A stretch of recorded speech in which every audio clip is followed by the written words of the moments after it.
শুভ সকাল আমার প্রিয় বন্ধুরা, তোমরা কেমন আছো? আশা করছি তোমরা যে যেখানে আছো সকলেই খুব ভালো আছো আর সুস্থ আছো।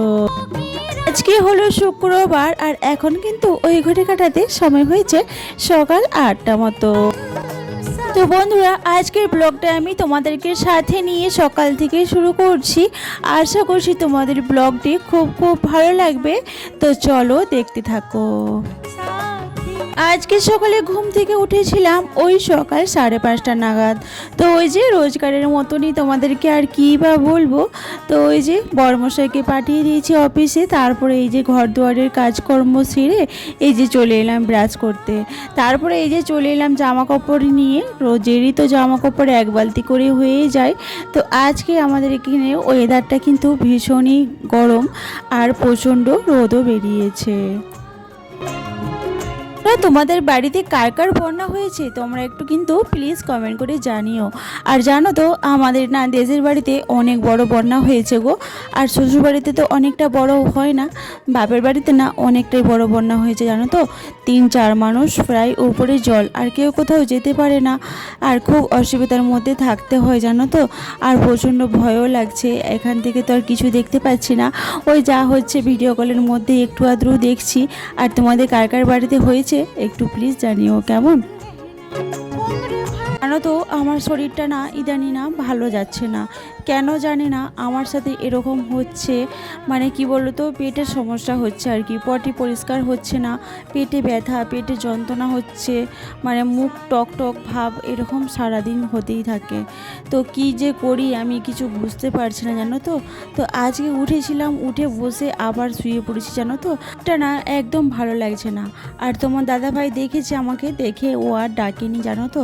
বুঝতে পারছে যে ওর সারাদিন খাটাখাটনি হয়ে যাচ্ছে, তার উপরে ওর শরীরটাও খারাপ, সেই দেখে তোমার দাদাভাই আমাকে ডাকেনি।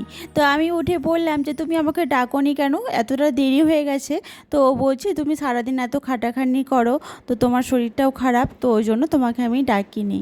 আর জানো তো ও এরকমই করে, আমি যদি একটু ঘুমিয়ে পড়ি ও কিন্তু আমাকে ডাকে না, আর কখনো মেজাজও দেখায় না। কেন কি আমি এতটা সারাদিন খাটাখাটনি করি, ও তো বোঝে না। সারাদিন সেই ভোরবেলা থেকে উঠি, আবার সেই রাত 12টা 12:30টার আগে তো ঘুমোতে পারি না সময়। তো সেই জন্য ও আমাকে না একটু কেয়ার করে, অনেকটাই কেয়ার করে জানো তো।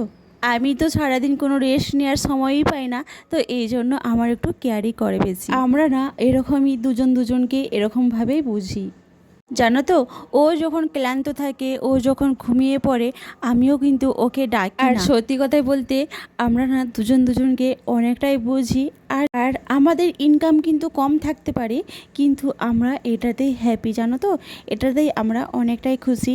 এভাবেই আমরা মেনে চালিয়ে নিই। কী করবো বলো তো, সেই মানুষটাও তো হাজারো চেষ্টা করছে 2 পয়সা ইনকাম করার জন্য। আর সত্যি কথা বলতে তোমরা কি বিশ্বাস করবে নাকি আমি জানি না, আমাদের মধ্যে ঝগড়া শান্তিটা কিন্তু অতটাও হয় না, হয় কিন্তু অল্প হয়, খুবই কম হয়। আর এটা নিয়ে যে রাগ করে বসে থাকবো, অভিমান করে ওর সাথে কথা বলবো না, সেটা কিন্তু আমি একদমই পারি না জানো তো। এটা নিয়ে হয়তো অনেকেই চিন্তা করে যে এত অল্প ইনকামে এরা কি করে সুখী থাকতে পারে।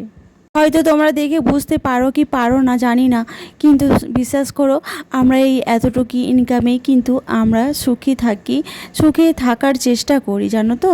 তো কী করবো বলো, যাদের ঘরে বেশি বেশি পয়সা রোজগার হয়, বেশি পয়সা থাকে, তাদের ঘরে কিন্তু সুখ থাকে না। আর যাদের ঘরে দেখবে 2 টাকা ইনকাম করে, তারা কিন্তু সুখের শান্তিতেই থাকতে পারে, তাই না বলো। তো যাই হোক, আজকে কিন্তু ভিডিওটা আমি এখানে এন্ড করছি। আর আমার শরীরটা তো খুব খারাপ, আর বেশি ভালো করে ভিডিও আমি করতে পারছি না। তো তোমরাও খুব ভালো থেকো, সুস্থ থেকো। আবার আসছে একটা নতুন ভিডিও নিয়ে নতুন দিনে। সবাইকে টাটা।